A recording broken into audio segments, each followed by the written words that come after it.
Seu maior medo era desse temor que sentia, íntegro, sem mágoas nem carência ou expectativas, inteiro, sem memórias nem fantasias.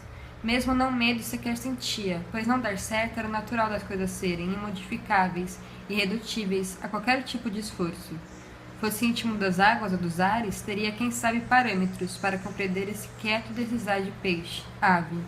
Criatura da terra, seu temor era quem sabe perder o apoio dos pés, e criatura do fogo, a grande falta crepitava em chamas dentro dele. Sua invisibilidade, no entanto, não o invisibilizava. Encadenava-o meticulosa em um determinado corpo e uma voz particular, em uns gestos habituais e alguns trejeitos pessoais que, aparentemente, eram ele mesmo. Por isso não é verdade que não o veriam. Veriam e viam, sim, aquela casca reproduzindo com perfeição o externo dele, tão perfeito que nem ao menos provocava suspeitas, aumentando as pausas entre as palavras, demorando o olhar, ralentando o passo daquele falso corpo. Atrás da casca, porém, o cristal incandescia. Debaixo da terra, fogo fátuo soterrado tão profundamente que a pele nem reluzia.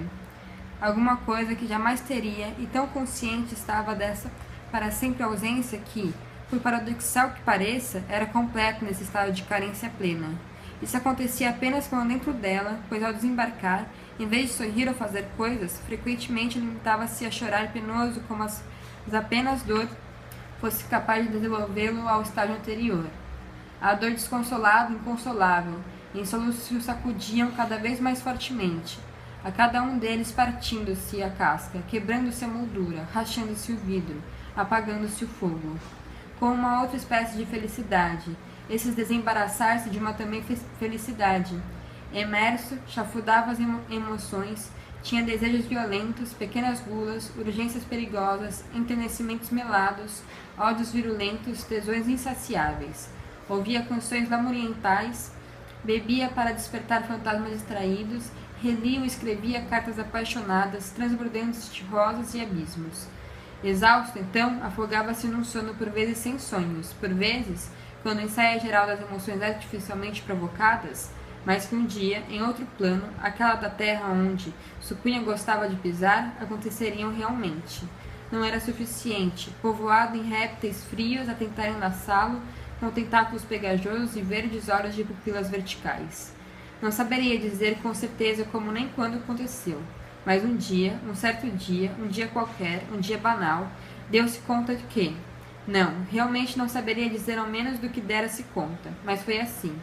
Olhando-se ao espelho pela manhã, percebeu o claro reflexo esverdeado. Está de volta, pensou.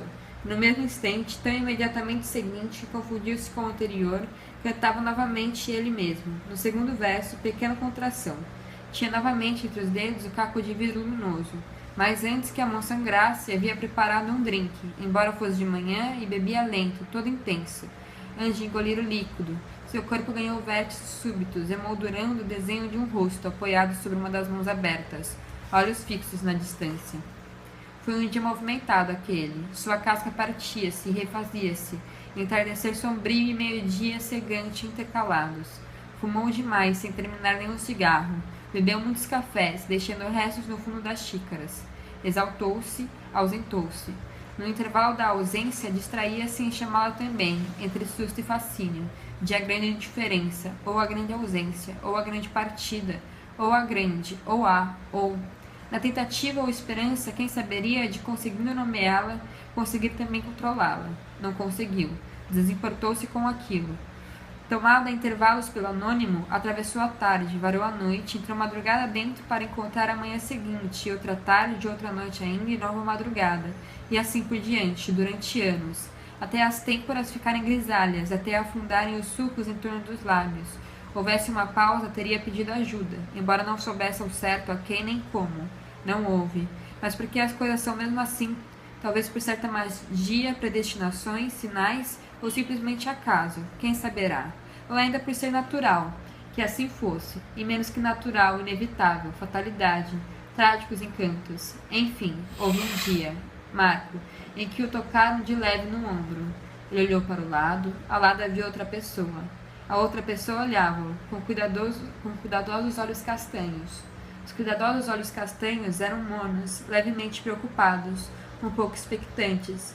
As transformações tinham se tornado tão aceleradas que no primeiro momento não soube dizer se a outra pessoa via ele ou a ela. Se dirigia à moldura, à casca, ao cristal ou ao desenho, ao corpo original, às gotas de sangue. Isso no primeiro momento. No segundo, teve certeza absoluta que se tinha desinvisibilizado. A outra pessoa olhava para uma coisa que não era uma coisa, era ele mesmo. Ele mesmo olhava para uma coisa que não era uma coisa, era outra pessoa. O coração dele batia e batia, cheio de sangue. Pousada sobre seu ombro, a mão de outra pessoa tinha veias cheias de sangue, latejando suaves.